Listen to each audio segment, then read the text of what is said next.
La clase es tuya. Gracias, Majo. Hola a todos. De verdad, vamos a cambiar a portugués porque desde ayer estoy muy cansado y ya no tengo energía para hablar en inglés, no tengo energía para hablar en español. Entonces voy a hablar en portugués hoy, pero voy a hablar despacio y además pueden preguntarme por palabras que no sean similares en español, en portugués, pero debo decirles que, como Maju ha dicho en mi presentación, yo soy acreano. En Acre, Acre es un estado de Brasil que se queda cercano de Perú y Bolivia. Entonces la gente habla un poco de español, la gente en Perú habla un poco de portugués. Entonces nos comunicamos muy bien y creo que podremos hacer algo similar acá. Muy bien. Ah, Agora vou cambiar a português.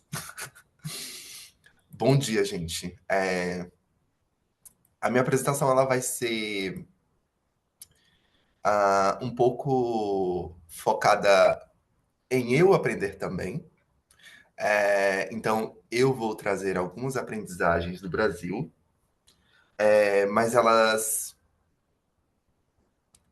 vão provocar vocês a se posicionar.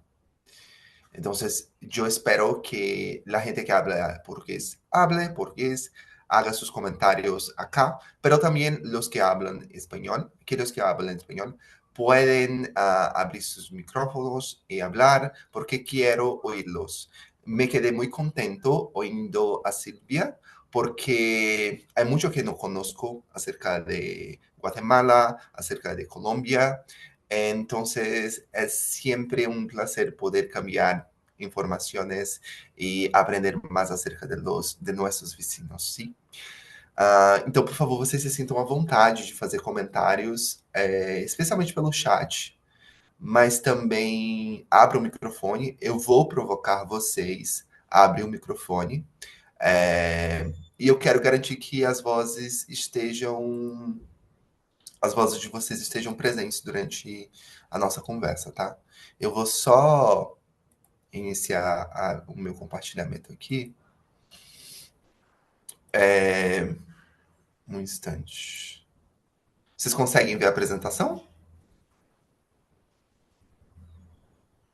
Fin. Sim. Sim? Tá, obrigado, gente. É, eu preparei essa aula a convite do Arnaldo. Aproveitei para assistir a aula da Silvia, que acabou agora, mas também troquei ideia sobre como foram as últimas conversas. Eu sei que vocês já tiveram um primeiro módulo. Então, essa aqui é a minha perspectiva sobre aspectos legais e sociais da governança da internet. Eu já participei de algumas edições do UFLAC GF, na Bolívia e em Cartagena, na Bolívia em La Paz e em Cartagena, na Colômbia. Eu sou Gustavo, eu atualmente trabalho como especialista em estratégia de inteligência artificial no PNUD, como a gente chama no Brasil, mas para fora as pessoas chamam de UNDP, que é o Programa das Nações Unidas para o Desenvolvimento. Eu trabalho especificamente com auditoria de um Banco Nacional de Medidas Prisionais, que é administrado pelo Conselho Nacional de Justiça no Brasil. Eu estou há cerca de um ano nesse trabalho e é bem desafiador, mas ao mesmo tempo bastante interessante. Antes disso, eu trabalhava na Presidência da República e era um trabalho muito cansativo e ao mesmo tempo muito frustrante. Então, posso dizer que hoje eu estou bem mais tranquilo e mais contente com o que eu consigo entregar, com o que eu consigo ver sendo feito. Eu quero começar essa nossa conversa, e aí estarei de olho no tempo. Estou assumindo aqui que até 11h35 eu consigo terminar. Eu quero começar essa conversa pedindo para que vocês coloquem as suas vozes na conversa. E estou trazendo uma atividade de check-in. Eu quero saber como que vocês se sentem hoje, numa escala de 1 a 9. Como que vocês se sentem hoje em relação a governança da internet, numa escala de 1 a 9. E aí me contem também aqui quais referências vocês reconhecem. Alguém pode se expor? Eu preciso até olhar nomes, porque. Peraí. Talvez agora vocês parem de. Vocês continuam vendo a minha tela? Tá ótimo. É, Ana Laura, como você se sente hoje? Você consegue nos ouvir? Consigo. Vocês conseguem me E ouvir? aí? Consigo, conseguimos. Acho que o número 5, talvez. E eu Ah, conheço o 1, 6 e 8. tá. E me conta por que que você se sente no 5. Não sei, eu já acordei feliz. Entendi, entendi. Você conhece esse filme, o 5? Não. Tá. Eu peguei algumas referências relacionadas ao debate de IA. O 5 é um filme que chama Her. Esse aqui é o Joaquim Phoenix. Ele faz um dos protagonistas e ele se apaixona pela inteligência artificial. E aí ele tá no parque com um celular aberto assim na frente dele, tipo, apaixonado. É, e é isso, esse momento de felicidade, né? De estar apaixonado e curtir tudo mais. A Lecas mencionou que tá se sentindo hoje no 9. Aleca, você quer contar pra gente por que no 9? Puedes decirnos por qué 9? Ah, eu vou tentar falar português, me perdoa meu portunhol também. Acho que aqui no Chile tá o assunto da direitos de autor, então acho que me sinto como Hayao Miyazaki, um pouco de raiva, pensando também como poder sustentar as criações e todas as pessoas e como evitar que a IA coma minhas ideias, as ideias das pessoas que eu represento, porque eu também sou manager das pessoas que fazem música e outros assuntos também da eh, direitos humanos e outras questões. Nossa, Lecas, muito obrigado por compartilhar isso. Vou até anotar uma coisinha aqui para poder recuperar depois com vocês. Direitos de autor. Diego, é, como você está se sentindo hoje em relação ao seu dia, em relação à governança da internet, numa escala de 1 a 9? Ah, eu acho que eu vou na Marisa Marô, no 3. Tipo, É, eu vou mais com uma e, pitada de 5 aí, que eu tô feliz de estar ocupando esses muito bem. espaços. Muito bom. Y para la gente que no conoce a Marisa Mayo, Marisa Mayo es una gran locura de Internet, una gran insanidad en la Internet de Brasil, porque básicamente alguien, no me recuerdo el nombre del artista, ha creado un talk show, algo así, con un personaje de inteligencia artificial. Y son bromas muy, muy el chavo del ocho, ¿comprenden? Entonces, es interesante poder percibir que ya se puede hacer eso, pero generan más discusiones, incluso conectadas con que Alecas decía acerca de quiénes tienen derecho del autor en estas circunstancias y si hay algún derecho de autor. Déjame ver si tenemos más. CES, Maricel. Maricel dice, si es esquivando la falta de alfabetización digital y nulo conocimiento de derechos humanos en la región. Sí. Muy bien, muy bien. ¿Quién más? Mariana Flores, me siento un 9 o un 3. Un 9 o un 3. Muy bien. ¿Y quién más? María. María, me siento un 2, como niños dormidos mientras los grandes deciden qué haremos mañana y de que nos enteraremos. Porque no es Silvia, un 9. También no sé qué decir. Ah, gracias, chicos. Para mí es muy importante que pongan sus voces en la conversación, porque vamos a trocar muchas ideas hoy. Y teniendo esta actividad de check-in hecha, vamos a partir a otra parte. Ah, tengo hoy 3 objetivos que quero compartilhar com vocês. São objetivos importantes, porque eu quero que vocês possam sair daqui, possam entrar sabendo onde a gente quer chegar nessa conversa. O primeiro objetivo é ampliar a compreensão sobre a governança da internet. O segundo é examinar as relações de causa e efeito, bem como as desigualdades no modelo multissetorial. Acho que isso aqui é bastante importante e acho que vai exigir de vocês um olhar para si e para os seus arredores, para os nossos arredores enquanto América Latina, e para as desigualdades que são muito próprias dos nossos territórios. E, por fim, eu quero que a gente possa expandir o repertório a partir de perspectivas da América Latina. Esse, para mim, é um dos mais importantes objetivos, porque frequentemente, quando nós conversamos sobre tecnologias digitais, nós tomamos como referências de palavras, de conhecimento, o norte global. Para mim, especialmente ao longo dos últimos 10 anos, tem se tornado mais importante ainda entender que eu preciso de referências locais. Eu preciso saber quem são as pessoas ao meu redor que estão falando sobre o que me interessa. Eu preciso me cercar dessas pessoas para poder construir projetos de impacto que sejam mais relevantes para o restante do mundo.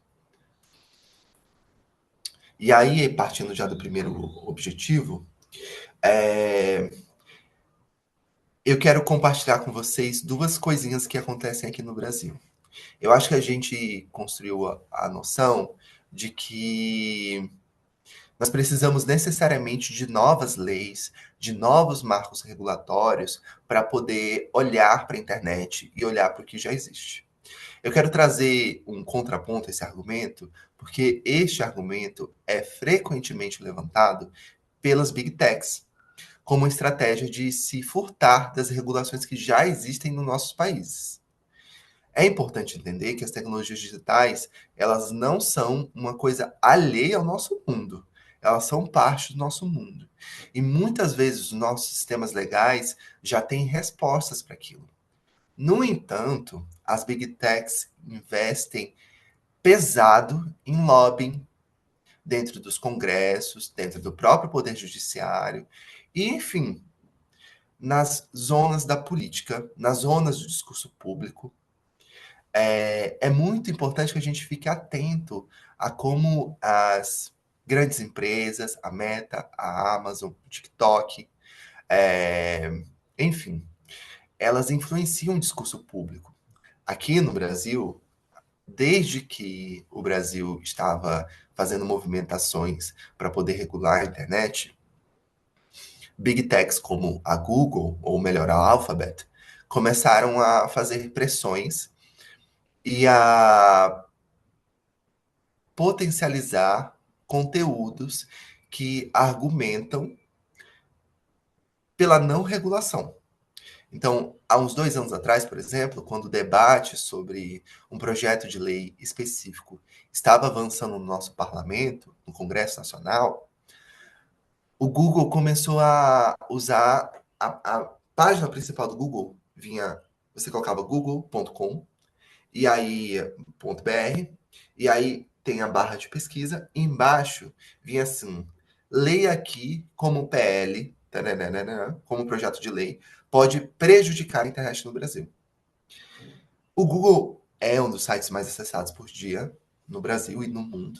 Portanto, eles conseguiram uma certa influência desleal sobre o discurso público, sobre o debate público. Nenhum jornal, hoje em dia, tem o mesmo alcance que o Google. Os jornais, hoje em dia, inclusive, dependem do Google para ter acesso. Mas, enfim, quero trazer esse argumento e trazer dois exemplos da legislação brasileira, porque eu sou brasileiro e acho que, falando do meu lugar, a gente vai conseguir se comunicar melhor, porque aí vocês podem trazer exemplos dos seus países. O Brasil tem uma lei que se chama Código de Defesa do Consumidor. É uma lei antiga, da década de 90. E ela foi feita pouco tempo depois do Brasil ser democratizado, pouco tempo depois da gente sair de uma ditadura, pouco tempo depois de nós termos uma nova Constituição. A nossa Constituição já reconhecia a desigualdade entre consumidores e as empresas. E o CDC veio para consolidar essa compreensão. E aí, lá no CDC, o CDC trazia algo muito para aquela época. Em 1990, ainda não existia internet comercial no Brasil. Só universidades, às vezes, que tinham acesso à internet. Mas as pessoas não faziam compras pela internet. Compras pela internet é algo relativamente recente, inclusive, né? Só que essa lei de 1990 já dizia que se você fizesse uma compra fora do estabelecimento comercial, por exemplo, por telefone, vocês sabem que antigamente tinha muito programa de televisão, e aí as pessoas compravam por impulso, né? Ou também existia o hábito de ligarem e oferecerem produtos para você pelo telefone, né? Ou também existia, aqui no Brasil, era comum que as pessoas fossem de porta em porta vendendo os produtos. Às vezes livro, enciclopédias especialmente, às vezes panela, às vezes assinatura de revistas, enfim. Tudo isso acontecia. E naquele momento a legislação brasileira já dizia: olha, quando algo não for comprado no estabelecimento comercial, ou seja, quando eu não for até uma loja, eu, como consumidor, tenho até 7 dias para cancelar esse contrato. Não falava nada de internet, gente. Não falava nada de internet. Mas essa lei se aplica hoje a compras feitas pela internet. E não precisa falar necessariamente sobre internet, porque a redação fala: se você compra fora do estabelecimento comercial, então você tem 7 dias para poder cancelar. Se eu fizer uma compra na TikTok Shop, por exemplo, que é a loja do TikTok no Brasil, eu tenho 7 dias para cancelar aquela compra. Mas isso não precisa vir expresso na lei. Algo muito similar é que agora, diante das deepfakes, tem sido produzido conteúdo pornográfico através de deepfake com a imagem de adolescentes e crianças. Isso é absurdamente errado. Eu não preciso falar o quão absurdo e errado é ter conteúdo pornográfico produzido a partir da imagem de crianças e adolescentes. E a legislação do Brasil já trazia algumas regulações em relação a isso, sabe? No caso do Brasil, o Brasil já proíbe desde 2008 que haja adulteração, montagem ou modificação de vídeo, qualquer representação visual, usando qualquer tecnologia. Alguém que faça hoje deepfakes com a imagem de crianças e adolescentes responde por esse crime e pode ser presa. Eu não me lembro qual que é a pena exatamente aqui, mas se eu não me engano é de 2 a 4 anos, ou é 1 a 3 anos, não me lembro com certeza. Então já existia alguma regulação. Quero também destacar que a produção muitos fatores. Em 2012, aconteceu um caso bastante emblemático no Brasil, que, enfim, tomou o discurso público, que dizia respeito à lei Carolina Dickmann. Carolina Dickmann é uma atriz brasileira, uma mulher branca do sudeste do Brasil. E há poucos dias atrás, inclusive, eu vi um vídeo dela falando que quando ela tinha 17 anos, ela foi convidada para fazer um ensaio sensual, ou seja, fotografias nua. Ela tinha 17 anos, isso já é legal. E naquele momento, ela precisando de dinheiro, ela falou: Ah, vou aceitar. E ela assinou o contrato ainda com 17 anos. E quando ela fizesse 18 anos, ela já ia fazer o ensaio. Isso. Ela disse que na noite anterior teve um sonho e cancelou. E nunca fez esse ensaio. No entanto, ela tinha, já mais velha, já madura, com mais de 30, 40 anos, ela tinha fotos dela num dispositivo, fotos dela nua, assim como muitos de nós têm fotos nuas, e isso faz parte, hoje em dia, da liberdade sexual, até, às vezes nem tem a ver com liberdade sexual, às vezes é só a gente vendo como é que tá o nosso corpo, será que eu tenho uma estria nova? Será que estou com varizes? Enfim, ela tinha fotos nuas, e ela levou esse dispositivo dela para ser consertado em uma loja. Eu não lembro exatamente se foi um celular ou se foi um computador. Se alguém lembrar, deixa aqui nos comentários. Ela levou esse dispositivo dela para ser consertado. O rapaz que consertou o dispositivo pegou as fotos que ela tinha e vendeu, publicou na internet. E eram fotos nua. Na época, essa atividade, esse ato, não era criminalizado, não era tipificado no Brasil. Então, não havia um crime específico para esse tipo de situação. Daí, o que aconteceu em 2012 foi a aprovação da Lei Carolina Dickmann, que basicamente criminaliza a invasão de dispositivo informático. Esse foi um exemplo de coisas que podem influenciar a criação de uma lei. Mas, além disso, na época que houve esse debate, parte da sociedade civil se levantou e falou: nós não podemos começar a regular a internet a partir do direito penal, porque o direito penal ele é para ser a última resposta aos nossos problemas. Se a gente ficar criando tipos penais para todas as atividades que são feitas que a gente acha questionáveis, moralmente erradas,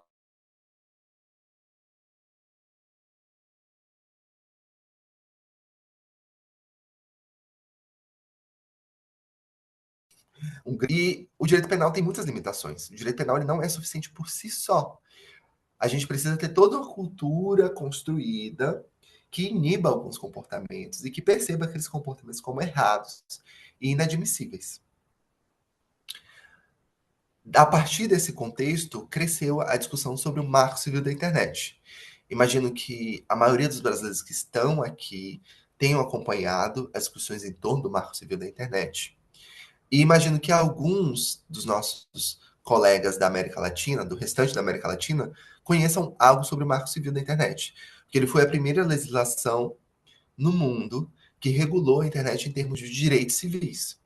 Então, diferente dessa lei que adiciona mais um artigo ao Código Penal, o Marco Civil da Internet era focado em garantir direitos para os cidadãos residentes no Brasil. Eu acho isso muito importante de posicionar, porque é muito fácil ficar criando tipo penal. E o Brasil já tem uma das maiores populações carcerárias do mundo. Se eu não me engano, a população do Brasil é a terceira maior população carcerária do mundo. E o Brasil não é o terceiro país mais populoso do mundo. Então, a gente tem cerca de 600 mil pessoas encarceradas no Brasil. Isso é muita gente, muita gente. Além de ter um custo econômico, tem um custo social. Porque as condições dos presídios no Brasil são muito precárias. E os presídios não recuperam as pessoas. Os presídios tornam as pessoas piores do que elas entraram. Então, ter uma discussão sobre o marco civil, sobre direitos civis na internet, é muito importante. O Marco Civil também criou algumas obrigações para os provedores de internet, como, por exemplo, se você é um provedor de serviços, você precisa manter os registros sobre acesso por pelo menos 2 anos. Isso vai permitir que, se haja uma investigação a posteriori, a investigação vai poder consultar a empresa e falar: ok, me diz aqui o que você tem sobre essa pessoa. A gente precisa investigar. E o Marco Civil da Internet passou por um processo muito importante e muito interessante. Na época, existia a lei ela foi aprovada pelo Congresso Nacional E ela passou para a sanção da presidenta Dilma, na época. Ela estava no primeiro mandato, se eu não me engano. E a presidenta Dilma estava muito reticente sobre essa lei. Existia uma grande preocupação pública de que ela não ia aprovar a lei, que ela não ia sancionar a lei e que essa lei ia ser derrubada. Ninguém sabia se ela ia conseguir, se ela ia poder voltar para o Congresso e ser voltada de novo. Só que o que aconteceu? Um mês, 2 meses antes, veio o Edward Snowden. E aí o Snowden espalhou notícias para todos os lados sobre como os Estados Unidos estavam vigiando líderes de diversas nações ao redor do mundo. Dentre elas a Angela Merkel, que na época era eu acho que não era presidente, é primeira-ministra, não lembro, da Alemanha. Na época ela era chefe de Estado da Alemanha, mas além da Angela Merkel, os Estados Unidos também vigiava o Brasil, através da presidente Dilma. Então a Dilma era uma das pessoas que estava sendo diretamente vigiada. Os dispositivos dela estavam todos clonados, estavam sendo copiadas as comunicações pessoais dela.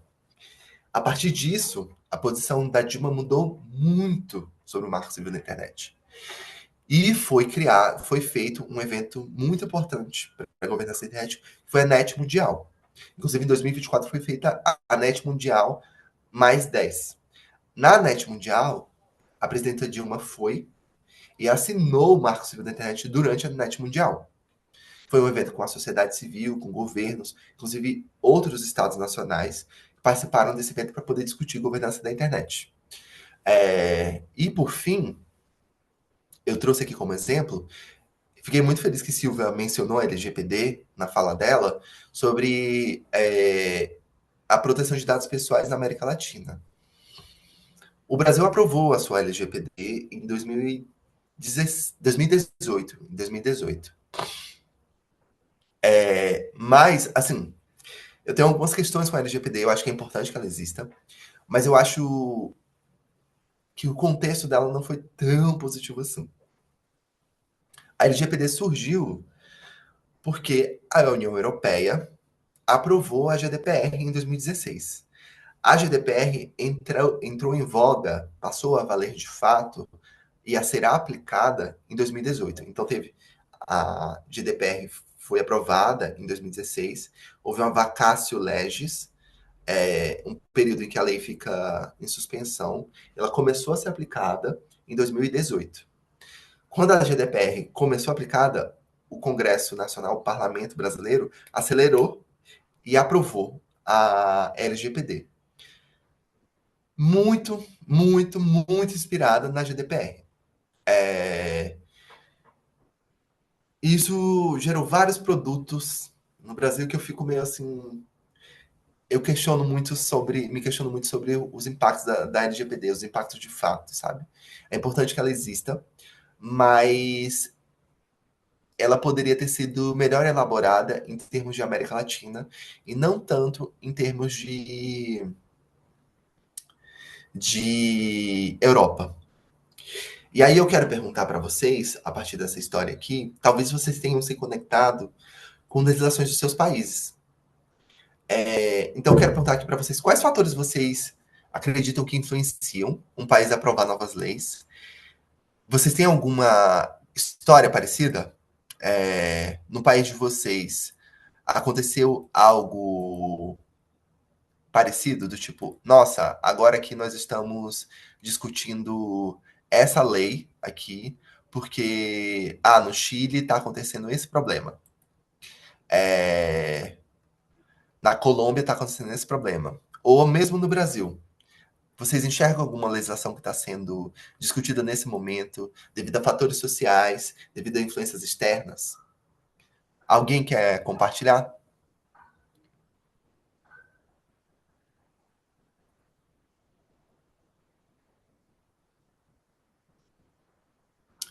Jorge, não sei. Alguém está abrindo o microfone, pode falar. Não, então, na verdade, eu sou do Brasil também, Aham. mas eu acho que o que me vem à mente é a questão da auditização, que a gente, né, saiu agora, justamente por conta que entrou muito em pauta, né, na rede por conta de um vídeo que se popularizou. O Congresso se mobilizou para aprovar logo uma legislação a respeito daquilo. Claro, a legislação já existia previamente, né, já estava rodando ali, mas se fez porque virou uma pauta popular entre a população. Então, acho que é um grande exemplo. Obrigado por trazer esse exemplo, Júlia. Eu não coloquei porque eu queria que alguém trouxesse. É, eu acho isso muito interessante porque a gente tem outras regulações igualmente importantes que elas não entraram no debate público do jeito que a gente gostaria. Então, teve uma que ficou muito conhecida como PL das fake news. Depois de um tempo, ela sequer tratava de fake news, mas ela ainda estava sendo chamada de PL das fake news. E aí a discussão desse projeto de lei ficou muito relacionado à desinformação. E o que os movimentos extremistas estavam trazendo era que ela seria uma violação, uma grande violação, à liberdade de expressão. Eu acho muito importante a gente ficar atento a esse discurso sobre supostas violações à liberdade de expressão, porque é um equilíbrio muito importante que a gente precisa ter em vista. Alecas, você consegue pensar em algum exemplo no seu país sobre como as legislações têm sido afetadas ou o debate público tem sido afetado em torno de governança da internet? A partir de algum caso? Agora, neste ano, temos eleições presidenciais. Ah, um dos candidatos da ultradireita foi encontrado que tem muitos bots no Instagram para fazer fake news. Mas aqui no Chile, os meios de comunicações formais são todos manipulados por as pessoas, por as mesmas pessoas. Então, não acho que estão fazendo que a gravidade, não, a intensidade da infração para a ética ou como a ética das eleições não sejam tão massivas. Mas aqui no Chile está acontecendo isso com bots da ultradireita. Nossa, Lecas, isso, enfim, no Brasil eu acho que era bem mais comum há alguns anos atrás. No nosso caso, e eu não sei exatamente como funciona no Chile, mas no Brasil a gente tem uma justiça eleitoral. Então, tipo, há muito tempo atrás, há mais de 40 anos atrás, percebeu-se que não dava para deixar que o poder executivo cuidasse das eleições também, né? Porque eles são o principal interessado. Então, a gente tem um ramo do poder judiciário, que é a Justiça Eleitoral, o Tribunal Superior Eleitoral, que fica destinado a regular as eleições. Então, antes de haver uma eleição, eles lançam uma resolução. Uma resolução é como se fosse uma lei que não passa pelo Congresso. Eles lançam uma resolução que detalha, sabe, muito precisamente como deve ser a eleição e o que está proibido. Então, por exemplo, a última resolução que teve proibia proíbe a desinformação, mas também a última que teve proíbe o uso de deepfakes. Então você não pode produzir conteúdos através de deepfakes. E eu acho bem interessante que isso aconteça, porque se a gente dependesse do Congresso Nacional, dos nossos parlamentos, para poder votar todas as regras que vão regular as eleições, nós ficaremos muito reféns. Especialmente porque as eleições são um período muito conturbado, né? Obrigado por trazer esse exemplo, Alecas. E aí também eu quero que a gente aproveite esse momento para poder refletir sobre como nós podemos nos envolver a partir de perspectivas latino-americanas no processo de regulação dos nossos países. Aqui no Brasil, é muito comum que a gente se organize através de organizações da sociedade civil, inclusive organizações da sociedade civil jovens, para poder impactar esses procedimentos de regulação. Eu tenho algumas referências de advocacy que eu acho muito importantes. e que eu acho que é legal a gente ficar atento sobre como incidir, como atuar dentro dos nossos parlamentos, porque as Big Techs já estão fazendo isso, gente. Elas fazem isso de maneira muito massiva, muito agressiva. E elas acabam ganhando o discurso público. Não pensem vocês que é um acidente que só o Brasil tem um LGPD. Nem é o caso, porque eu acho que a Argentina tem uma lei de proteção de dados pessoais. Eu não sei o Chile, não tenho certeza sobre o Chile, mas eu sei que a Argentina tem uma lei de proteção de dados pessoais que é inclusive um pouco mais antiga. Eu sei que tem uns outros 3 países que têm leis similares, que são mais antigas e não são necessariamente relacionadas ao digital, né, ao contexto digital. Mas acho importante que a gente entenda que existem pressões sendo feitas para que essas regulações não aconteçam e para que o debate fique meio assim disperso. Além disso, e aí eu acho que esse tópico é especialmente importante para trazer para cá.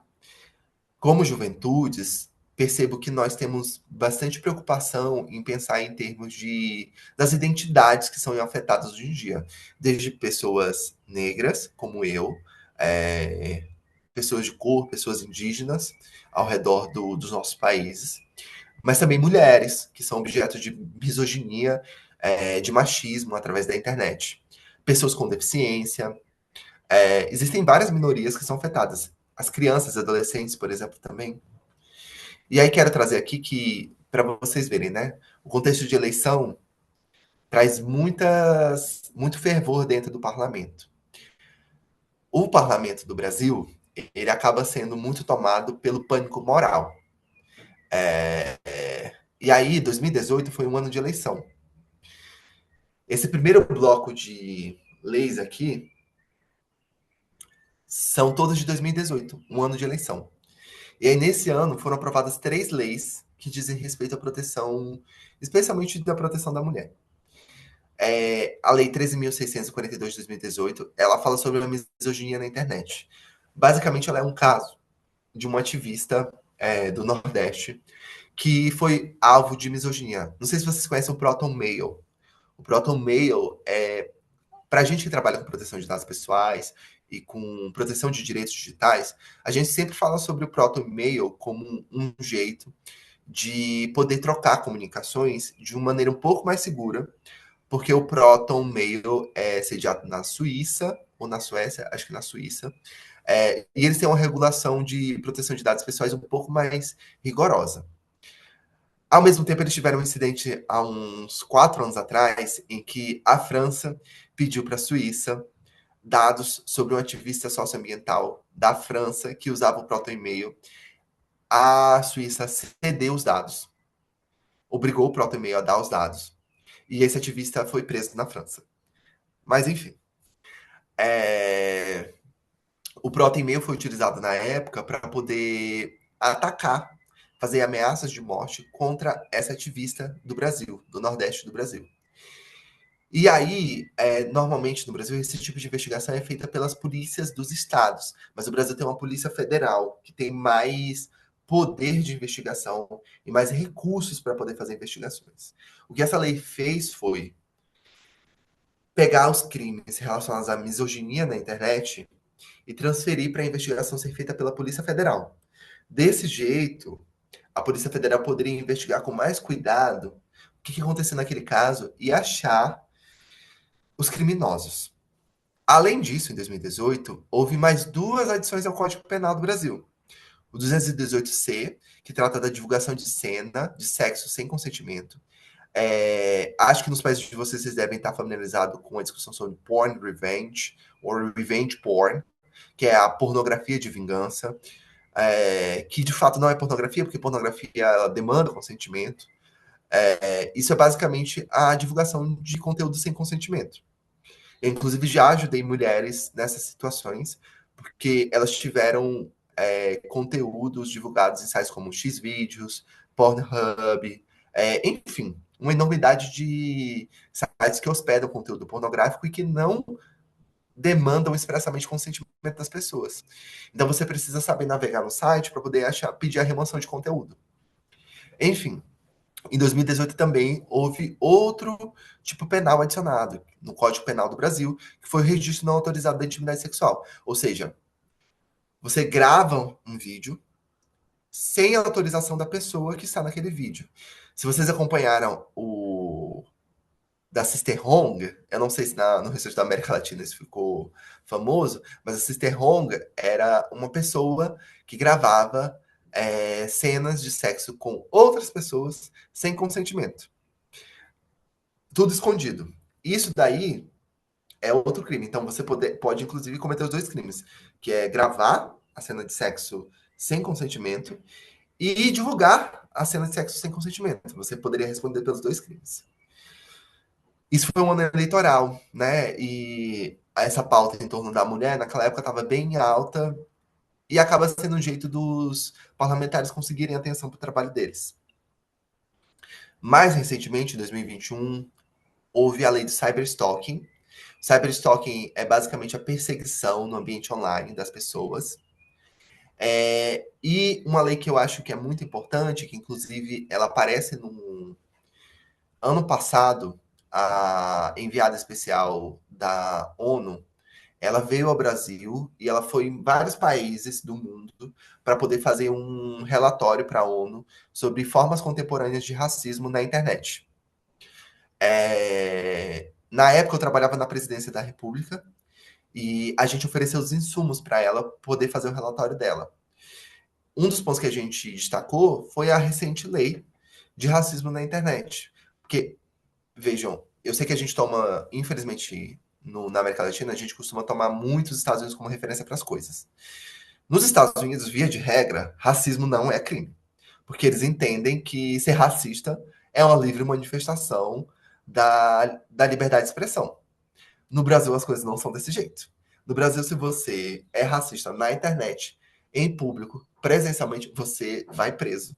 É um crime que você é inafiançável e, além de ser inafiançável, ele não prescreve. Então, se você cometer racismo uma vez na sua vida, você pode ser presa 20 anos depois. E é um crime que a gente leva muito a sério, porque esse tipo de crime, ele envenena a esfera pública e ele torna corpos como o meu e de outras pessoas alvo da violência. Começa no discurso e depois ele se transforma na violência física. Se você estudar um pouco sobre nazismo, você entende que o nazismo ele começa com a destruição do discurso público, com a destruição das imagens das pessoas. E, eventualmente, ele se converte no extermínio das pessoas. Em 2024, a gente teve ainda mais uma adição ao Código Penal, que foi a lei do cyberbullying, que é basicamente você fazer a perseguição e a agressão através da internet. Aí destacar também que a lei do racismo na internet, ela adiciona um novo tipo penal que não está dentro do Código Penal brasileiro. Só é importante dizer que, tipo, o Brasil tem uma lei de crimes raciais específica, que traz alguns tipos penais, mas que não está dentro do Código Penal. E aí eu quero aproveitar isso aqui para trazer uma discussão. Quero ouvir vocês sobre como que a lei ela pode proteger grupos minorizados? Vocês têm experiências similares nos países de vocês? E como que é a percepção de vocês sobre a liberdade de expressão e os demais direitos? Como que eles podem coexistir? Eu vi que... Bom, deixa eu ver aqui. Yeltsin, você tá aí? Você quer compartilhar um pouco sobre as suas percepções sobre esse tema? Ou Ângela Rodrigues? Vou deixar o microfone aberto. Se um de vocês dois puder compartilhar quais são as percepções de vocês sobre esse tema, eu adoraria ouvi-los.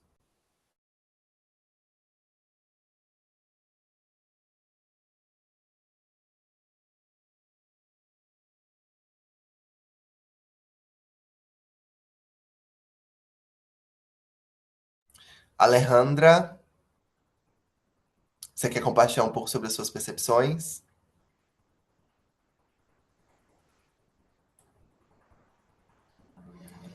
Sebastian, você tem alguma experiência relacionada a leis no seu país?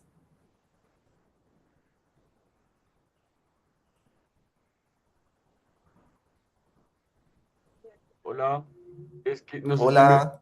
podrías traducir la pregunta, es que no entendí el final en Muy español. bien.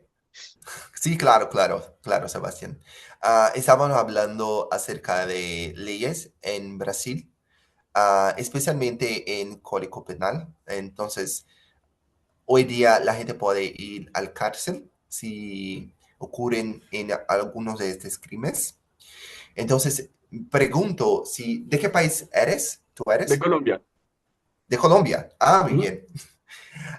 Yo no conozco mucho acerca de Colombia, pero he participado de Youth Lucky Have en Cartagena. No sé si ujú. usted estaba allá, No, no, pero sí conozco, sí.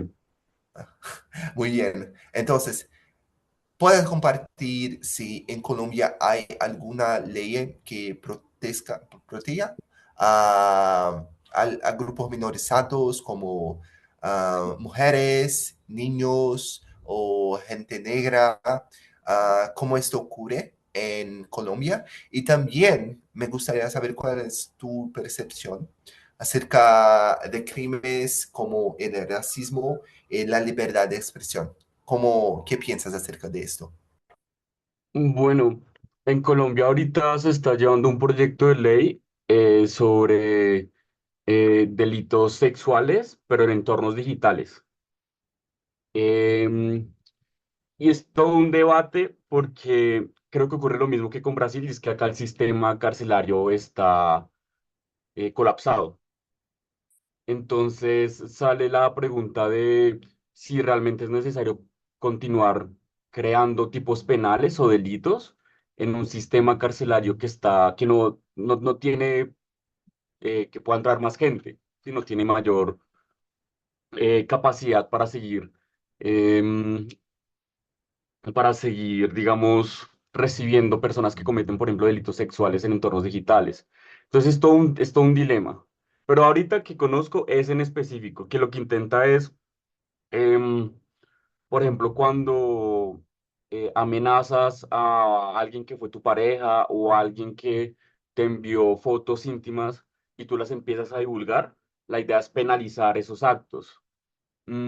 Pero sí, está todo el delito, está todo el dilema de si realmente es necesario seguir criminalizando y no buscando más bien una alternativa relacionada con políticas públicas, con educación. Bueno, es más complejo, pero sí, en Colombia tenemos ese caso en específico.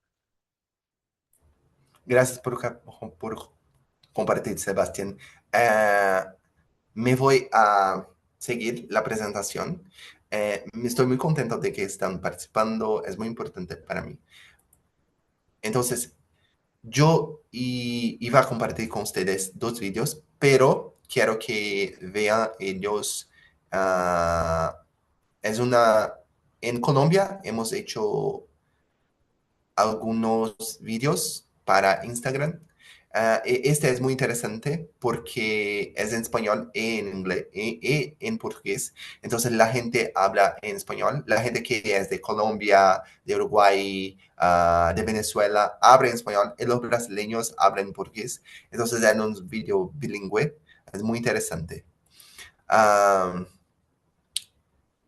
Quiero que puedan pensar acerca de las desigualdades y el multisectorialismo, porque todos nosotros somos distintos, tenemos nuestras identidades y ellas están en los espacios que participamos. Entonces, un hombre negro en el gobierno es distinto de un hombre blanco en el gobierno. Lo que puede hacer es distinto solamente por ser negro o blanco. Lo mismo ocurre si eres una mujer. Entonces, es importante que estén atentos acerca de cuáles son los factores que influencian nuestra participación en la gobernanza de Internet. Por ejemplo, si somos jóvenes, es posible que no seamos oídos adecuadamente por nuestra edad. Además, me gustaría de compartir que tengo algunas referencias y quiero que ustedes puedan pensar acerca de cuáles son sus referencias en gobernanza de Internet. Es importante que no sean solamente referencias desde el norte global. Es importante que tengamos referencias que estén cercanas de nosotros, referencias de Latinoamérica, pero también en nuestros países. Y me gustaría de conocer a las referencias que ustedes tienen en Colombia, en Venezuela, en Uruguay, en Panamá, porque yo conozco poquísimas, casi nada. He traído acá 6 personas que son referencias para mí en Brasil. Tarcísio Silva, ele trabalha com sociedade civil organizada. Fernanda Rodrigues, ela trabalha com advocacy dentro do Congresso Nacional. A Gabriela Almeida, que trabalha com educação midiática e desinformação. Ela trabalha no UNFPA, que é um fundo das Nações Unidas, ela trabalha nas Nações Unidas, assim como eu. A Glenda Almeida, ela trabalha em uma organização da sociedade civil que chama Desinformante, que é também um veículo de informação. A Tiane, ou Tica, como a gente chama aqui no Brasil, a Tiane trabalha com a intersecção entre direito digital e comunicação e a pauta socioambiental. Aqui no Brasil, a gente está passando por uma discussão sobre data centers que tem muito a ver com isso. E, por fim, a Will Gomes, que é uma pessoa não binária. Tiane e a Will são do Norte, então, para mim, elas são referências especialmente importantes. A Will faz uma articulação política muito importante, que eu tenho inveja. Por fim, quero compartilhar aqui no debate de desinformação, o Brasil tem organizado durante o dia, a Unesco promove a Mídia... Tem uma semana de educação midiática, e é bastante importante no restante do Brasil. Eu acho que é importante vocês ficarem atentos. E, por fim, 3 recursos aqui que eu quero trazer para vocês. Um livro Enfrentando Deepfakes. Por último, o Boletim da Desvelar, que traz informações, oportunidades de bolsa a partir de uma perspectiva afrodiaspórica, e o mapeamento de dados algorítmicos. Esses 3 recursos são super importantes e eu posso compartilhar com vocês depois, se for oportuno. Gente, é isso. Passei um pouco do meu tempo, mas obrigado pela paciência. Mas para mim foi muito importante poder escutar vocês hoje, tá? Obrigado e até a próxima, gente.